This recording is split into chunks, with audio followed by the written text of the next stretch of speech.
Halo warga intelektual sekalian. Baru-baru ini lagi viral, lagi ramai di media sosial di mana ternyata Konoha itu nomor 2 negara termiskin di dunia. Bahkan beda tipis dengan Zimbabwe, guys. Di bawah Indonesia itu Zimbabwe. Ini berdasarkan data ya. Data dari mana? Data dari Bank Dunia. Jadi kalau mau marah jangan marah ke saya. Marahlah sama yang bikin datanya yaitu Bank Dunia. Jadi baru-baru ini saya diskusi dengan teman-teman saya, dengan saudara saya, ada sebuah grup, ya grup kecil di WA. Kita bahas masalah kemiskinan yang ada di Konoha. Dan waktu saya mendengarkan informasi ini saya terkejut. Ya masa iya? Kok bisa Konoha itu ya salah satu negara paling miskin di dunia? Setelah saya nyari data ya, saya nyari referensi sumbernya ternyata iya, benar. Tahun 2025 ya, ini data terbaru ya. Nah, yang jadi pertanyaan, kenapa bisa seperti itu? Apa alasannya? Kenapa Konoha itu salah satu negara termiskin di dunia? Jumlah termiskin maksudnya ya, yang terbanyak di dunia ya. Nah, yang jadi pertanyaan, kenapa bisa seperti itu? Apa alasannya? Apakah ini dipengaruhi oleh agama? Apakah dipengaruhi oleh tradisi dalam beragama? Apakah ada hubungannya dengan agama? Kalau misalnya ada yang mengatakan nggak ada hubungannya dengan agama, tapi kan permasalahannya kalau saya perhatikan itu ya, biasanya ya, nggak semuanya tapi ya, biasanya negara sih paling beragama, negara sih paling rajin berdoa di dunia ini, biasanya syarat dengan kemiskinan. Disclaimer, oh ya, bukan berarti karena mereka rajin berdoa jadi miskin, ya, bukan seperti itu. Tapi ada tradisi dalam beragama yang bikin kita miskin. Nggak semuanya tapi ya, nggak semua agama ya, tapi ada tradisi agama tertentu atau ada semacam prinsip dan pola pikir agama tertentu yang bikin kita miskin. Ya, ini menurut data ya. Kemudian sementara itu, kalau saya perhatikan data dari Konoha menurut BPS, BPS mengatakan bahwa Konoha itu nggak miskin-miskin amat. Jadi ada dua data nih ya bertabrakan. Data dari Bank Dunia dan data dari BPS. Data dari internasional, data dari lokal gitu ya. Nah yang jadi pertanyaan, mana yang Anda percaya? Data internasional atau data lokal? Bagaimana fakta yang sebenarnya? Benarkah di Konoha itu nomor 2 paling banyak rakyatnya miskin di dunia? Bagaimana fakta yang sebenarnya?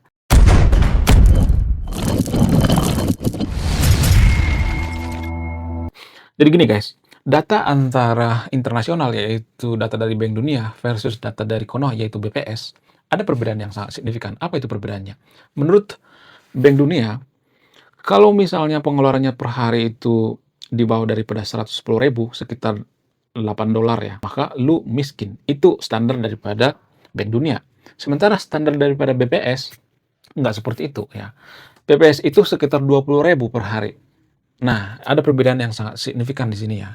Internasional mengatakan orang miskin itu pengeluarannya itu 110.000 ke bawah, sementara BPS mengatakan 20.000 ke bawah. Nah, yang jadi pertanyaan, mana yang paling masuk akal, mana yang paling logika? Saya tidak mengintervensi ya, silakan simpulkan sendiri. Tapi kalau saya perhatikan ya, masa iya pengeluaran kita per hari cuma 20.000, dapat apa coba? Iya kan?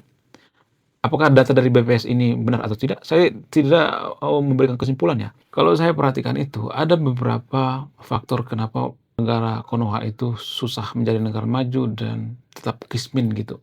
Dan dipengaruhi oleh agama itu sendiri. Mohon maaf ya bagi yang nonton videonya. Disclaimer on ya, saya tidak nyuruh yang nonton video untuk tidak beragama ya. Disclaimer ya. Dan ini juga hanya terjadi di Konoha. Apa sih tradisi dalam beragama itu yang bikin kita kismin gitu? Yang bikin kita itu susah maju? Apa alasannya? Jadi yang pertama itu, ada prinsip dalam agama tertentu ya, ada pola pikir dalam agama tertentu ya, ada semacam culture atau budaya dalam agama tertentu yang mengatakan seperti ini ya. Dan ini sangat penting sekali guys. Apa itu prinsipnya? Ngapain kita belajar tentang ilmu dunia seperti matematika, bahasa Indonesia, bahasa Inggris, ya biologi, fisika, pokoknya yang berbau ilmu pengetahuan. Ngapain sih kita belajar tentang ilmu pengetahuan? Ya, kita harus belajar ini dong ya, kita harus fokus ke belajar akhirat, belajar agama dong ya. Karena nanti kalau kita meninggal, ya yang ditanya malaikat itu bukan matematika ya, bukan fisika, bukan ilmu pengetahuan, bukan sains. Yang ditanya itu nanti ya tentang agama, ya kita harus fokus dengan akhirat dong. Nah, sekilas pemikiran ini nggak ada masalah dan sangat lumrah sekali ya kita mendengarkan kalimat seperti ini ya. Dan menurut saya pribadi ini sangat-sangat logical fallacy, sangat-sangat sangat tidak logis gitu ya. Kenapa saya mengatakan seperti itu? Jadi gini guys, Kalau prinsip ini logis ya, kalau prinsip yang mengatakan bahwa, "Oh, jangan terlalu ini dong ya, belajar ilmu dunia, fokus ke akhirat ya. Kita harus belajar agama-agama terus ya." Kalau misalnya prinsip ini benar, maka kita akan menjadi negara maju. Nah, buktinya kita nggak jadi negara maju kan, itu artinya berarti prinsip kita ada yang salah, pola pikir kita ada yang salah. Kalau pola pikir kita benar, kita sudah jadi negara maju. Ya, kenapa kita tidak menjadi negara maju? Karena pola pikir kita ada yang salah. Jadi kalau saya perhatikan ya, saya memperhatikan tuh warga Konoha itu banyak yang arogan ternyata, guys. Bukan mereka bodoh ya, tapi arogan. Kalau saya ngomong seperti ini nanti pasti ada yang mengatakan, "Oh, kamu benci agama ya?" Saya nggak membenci agama, asal agama itu bisa bikin kita menjadi negara maju. Asal tradisi dalam beragama itu tidak mengharamkan sains. Tapi kan permasalahannya, ya di Konoha itu agama si paling mayoritas di Konoha itu kan tanpa kita sadari membelakangi sains ya, bertentangan dengan sains. Ya, mengharamkan sains. Ngapain belajar tentang sains? Ya, kita harus belajar tentang dong, ya akhirat. Ya, karena nanti yang ditanya malaikat itu ya akhirat. Kemudian apa hubungan atau korelasi daripada prinsip ini tentang kemiskinan? Sangat berkorelasi. Apa korelasinya? Kalau kita tidak belajar matematika, kalau kita tidak belajar matematika dasar, ya kemudian nggak belajar tentang ilmu pengetahuan, sains, ya tidak punya skill, maka kita akan miskin. Gimana kita mau bersaing coba dengan negara lain, dengan orang lain, kalau kita nggak punya skill? Kalau misalnya dia mengatakan, "Oh, skill saya itu menghafal kitab suci, ya. Oh, skill saya itu, belajar agama. Oh, skill saya itu seperti ini, bla bla bla." Oke, itu sangat bermanfaat sekali, sangat bagus sekali kalau Anda jadi pemuka agama, kalau Anda jadi ustadz, kalau Anda jadi pendeta dan lain sebagainya. Tapi kan permasalahannya, apakah lulusan-lulusan pesantren yang ada di Konoha itu, jutaan lulusan pesantren tiap tahun yang ada di Konoha itu, semua jadi pemuka agama? No, mungkin hanya 10 dari sejuta gitu. Ya, sehingga kita waktu kita habis, nggak semua pesantren seperti itu ya, disclaimer on ya. Nggak semua pesantren yang ada di Konoha itu seperti itu. Ada juga pesantren yang bagus ya, pesantren yang mengajarkan tentang yang namanya ilmu pengetahuan, sains dan sebagainya. Ya, ada juga ya. Tapi rata-rata biasanya pesantren seperti itu. Ya, pesantren, mengajarkan yang namanya fokus agama terus gitu ya, nggak semua ya, disclaimer on ya, saya harus sering disclaimer ya, karena warga Konoha itu suka pelintir-pelintir gitu. Ya, nggak semua ya, tapi rata-rata seperti itu. Ketika ya lulus sekolah nggak punya skill ya, nggak punya kemampuan ya, matematika dasar rendah. Matematika dasar itu penting, guys. Dulu Pak Kadem pernah marah tuh ya sama guru-guru ya, karena apa? Karena matematika dasar di Jawa Barat itu sangat rendah sekali. Apa hubungannya ini dengan kemiskinan? Sangat berhubungan. Jadi kalau kita melamar ke perusahaan ya, terus kita dites matematika dasar, matematika dasar kita itu sangat rendah sekali, sehingga kita tidak diterima di perusahaan. Nah, ketika kita tidak diterima di perusahaan, lalu kita teriak-teriak sama yang punya perusahaan, "Oh, ini punya perusahaan oligarki," ya kita teriak-teriak ya. Oh, karena kita miskin kita teriak-teriak, kita menyalahkan orang lain, padahal kita aja yang nggak becus ya, kita nggak punya skill. Kita lebih fokus tentang yang namanya agama-agama terus ya. Saya tidak melarang yang nonton video untuk beragama, tapi ya lebih baik kita belajar tentang skill deh ya, skill dulu deh ya yang paling fokus ya, yang paling utama. Skill dulu. Kalau kita perhatikan seperti di China misalnya, kita tuh silau dengan orang China, kenapa China itu bisa menjadi negara maju, tapi kita tidak mau melakukan seperti yang dilakukan oleh orang China. Apa itu? Ya dari kecil mereka sudah diajarkan skill, ada yang melukis, ada yang mengukir ya, ada yang bertukang ya, ada yang menciptakan teknologi ya, drone dan lain sebagainya. Itu skill, guys. Ketika mereka sudah dewasa, mereka sudah punya skill. Sementara warga Konoha itu masih sibuk ya membentur-benturkan, "Oh, Tuhan kalian itu manusia, kalian menuhankan manusia. Apa untungnya?" Coba bahas ini, apa untungnya coba? Ya, "Tuhan kalian itu seperti ini ya, nabi kalian seperti ini ya." Apa untungnya bahas-bahas itu? Kenapa kita sering bahas-bahas seperti ini di Konoha? Kenapa banyak apologet-apologet bermunculan di Konoha? Kenapa? Karena kita nggak punya skill ya, yang kita punya itu tentang agama terus ya, dari sekolah, dari kecil, itu terus yang kita pelajari. Apakah itu bisa bikin kita makan? Bisa, kalau kita pemuka agama. Tapi kalau kita nggak pemuka agama, lulus pesantren, ujung-ujungnya nganggur ya, ujung-ujungnya demo sama pemerintah, ujung-ujungnya minta bansos ya, ujung-ujungnya miskin gitu. Ya, ketika miskin maka biasanya akan menyalahkan pemerintah, ya, menyalahkan orang lain. "Oh, karena ini nih, karena Oten nih, oh karena, oh kita tuh, nggak berhijab, ya maksiat," dan sebagainya. Menyalahkan pihak ketiga, nyari kambing hitam dan lain sebagainya. Jadi itu mempengaruhi guys, tradisi dalam beragama itu mempengaruhi kenapa kita miskin. Sangat mempengaruhi. Kenapa? Karena banyak keputusan kita sehari-hari itu dipengaruhi oleh agama. Cara makan, cara minum, cara berpikir, pola pikir kita itu dipengaruhi oleh agama. Jadi kalau tradisi dalam beragama itu mengajarkan kita untuk miskin, maka kita akan jadi negara miskin ya. Kemudian alasan selanjutnya misalnya, ada prinsip ya di Konoha itu ada prinsip yang mengatakan seperti ini guys. Duit mah nggak dibawa mati. Tapi permasalahannya ketika warga Konoha itu mau bangun masjid, kalau saya perhatikan, mereka minta-minta di pinggir jalan, di tengah jalan, sampai ya menghalangi orang, yang berkendara di jalan. Hanya untuk apa? Hanya untuk membangun rumah ibadah. Katanya tadi duit nggak dibawa mati, tapi kenapa gitu mati-matian nyari duit gitu di tengah jalan. Jadi ini prinsip yang bikin kita semakin kismin ya. Kemudian apalagi? Ya rezeki mah sudah diatur oleh Tuhan. Nah, ini nih ya, ini menurut saya itu kalimat paling toksik ya.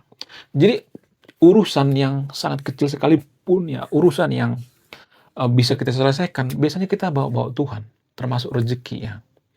Ya bisa aja rezeki itu kita yang menciptakan ya kan. Kenapa coba kalau misalnya nih saya mengatakan seperti ini, pasti banyak yang marah ya. Kenapa ada yang marah kalau saya mengatakan seperti ini? Di negara maju juga saya harus bongkar ya. Mereka berpikir ya, di negara-negara yang maju itu, rata-rata mereka berpikir bahwa takdir itu di tangan saya.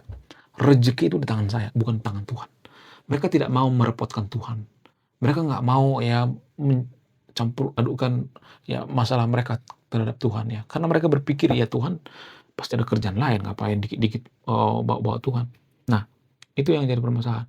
Nah, ketika kita berpikir bahwa rezeki kita itu sudah diatur oleh Tuhan, maka biasanya kita effortnya tuh nggak terlalu kekeh gitu ya, nggak terlalu gigih ya. Untuk belajar ya, untuk apapun tuh nggak terlalu gigih. Kenapa? Karena ya rezeki sudah diatur oleh Tuhan. Ya dari dulu seperti itu ya, turun-temurun ya. Kakek kita ngomong seperti itu ya, kemudian turun sama orang tua kita, turun sama kita. Rezeki mah sudah ada yang ngatur ya. Bukan berarti saya mengatakan bahwa kalimat ini salah ya, tapi kita tuh berlindung di balik kalimat ini ya. Kita menggunakan kalimat ini sebagai topeng untuk kemalasan kita ya. Sehingga kita malas-malesan ya, rezeki mah sudah diatur oleh Tuhan, ngapain ya, kerjanya rajin-rajin, rezeki mah sudah diatur oleh Tuhan ya. Dulu saya punya karyawan tuh ya, punya prinsip seperti ini, rezeki mah sudah diatur oleh Tuhan. Ya, kerjanya dia asal-asalan ya, pulang paling cepat ya, kemudian ngeluh mulu ya, minta kasbon mulu, aduh kacau deh pokoknya ya. Nggak semuanya tapi ya. Kemudian apalagi, ada prinsip di Konoha itu kalau saya perhatikan, kalau miskin itu, ya miskin ini mah akan memasukkan kita ke surga. Jadi di Konoha itu banyak orang miskin berpikir bahwa kalau dia miskin masuk surga. Ada yang seperti itu guys. Ya, ini menurut saya itu suatu keanehan. Dari mana saya tahu? Saya tuh orang yang penasaran guys ya. Saya kadang itu suka keliling gitu ya, ngobrol sama orang gitu ya. Ya bicara sama orang, sama siapapun itu ya, mau dari pejabat, mau masyarakat biasa, masyarakat jelata, saya bertanya, sering bertanya. Dan kalau saya perhatikan ya, orang yang kismin itu, kalau saya perhatikan itu biasanya mereka itu beranggapan bahwa orang yang miskin itu yang duluan masuk surga. Ya, apakah ini ada hubungannya dengan agama? Sangat berhubungan. Kenapa? Karena dalam agama mayoritas di Konoha itu ada istilah hisab. Orang kaya itu hisabnya lama. Hisab itu apa sih maksudnya? Nah, kalau masuk ke surga itu kan ada di hisab tuh ya, pahala dan dosa. Nah, kalau pandangan daripada warga Konoha itu orang kaya itu banyak dosa. Sehingga apa? Sehingga nanti hisabnya lama. Sementara orang miskin itu dosanya sedikit gitu ya. Padahal pada faktanya kalau saya perhatikan itu ya, mohon maaf ya bagi yang nonton video ini ya, mohon maaf, pelaku-pelaku kejahatan itu rata-rata orang miskin kalau saya perhatikan. Kenapa mereka melakukan kejahatan? Apa alasannya? Karena mereka nggak punya duit, karena mereka kekurangan. Mereka melakukan kejahatan karena mereka nggak punya tabungan gitu. Misalnya nih, tiba-tiba anaknya sakit, nggak punya tabungan, tiba-tiba istrinya sakit, nggak punya asuransi dan sebagainya. Lalu mengambil jalan pintas untuk apa? Maling, begal dan sebagainya. Jadi kemiskinan itu bisa mempengaruhi kejahatan. Jadi kalau ada orang yang mengatakan orang miskin itu masuk surga, no, tergantung ya. Ada juga orang kaya, kalaupun surga itu ada ya. Ada juga orang kaya yang baik kok ya, nggak semuanya orang kaya yang jahat. Ya, ini, penting sekali ya ilmu seperti ini ya, Anda beruntung menonton video ini ya. Kemudian selain itu kalau saya perhatikan itu ya, kita itu sangat berlebihan dalam beragama gitu ya, mabuk agama. Mabuk agama itu, mohon maaf ya, kita terlalu banyak menghabiskan waktu kita itu untuk hal-hal yang sangat-sangat irasional ya, sangat-sangat subjektif gitu ya. Jadi kalau saya perhatikan itu ya, biasanya orang yang kalah di dunia itu pelampiasannya religion. Itu kalau saya perhatikan. Dia larinya ke religion, ke ritual-ritual dan sebagainya ya. Menurut gimana? Tapi disclaimer on-nya, saya tidak mengatakan bahwa saya itu yang paling benar. Disclaimer on-nya, Anda yang memutuskan. Oke? Saya tidak mendoktrin Anda yang nonton video, saya tidak mendogma. Saya tidak memaksa Anda ya, tapi Anda yang memutuskan. Saya tidak pernah mengklaim kebenaran, saya tidak memberikan keputusan atau kesimpulan. Ya, saya tidak anti dengan religion. Kalau religion itu ya tidak bertentangan dengan agama. Tapi kalau saya perhatikan di Konoha itu, biasanya religion itu mengharamkan teknologi, religion itu mengharamkan sains dan sebagainya. Makanya kita susah menjadi negara maju. Oke, sekian video ini. Terima kasih sudah menonton kami. Saya kaum intelektual, salam rasional.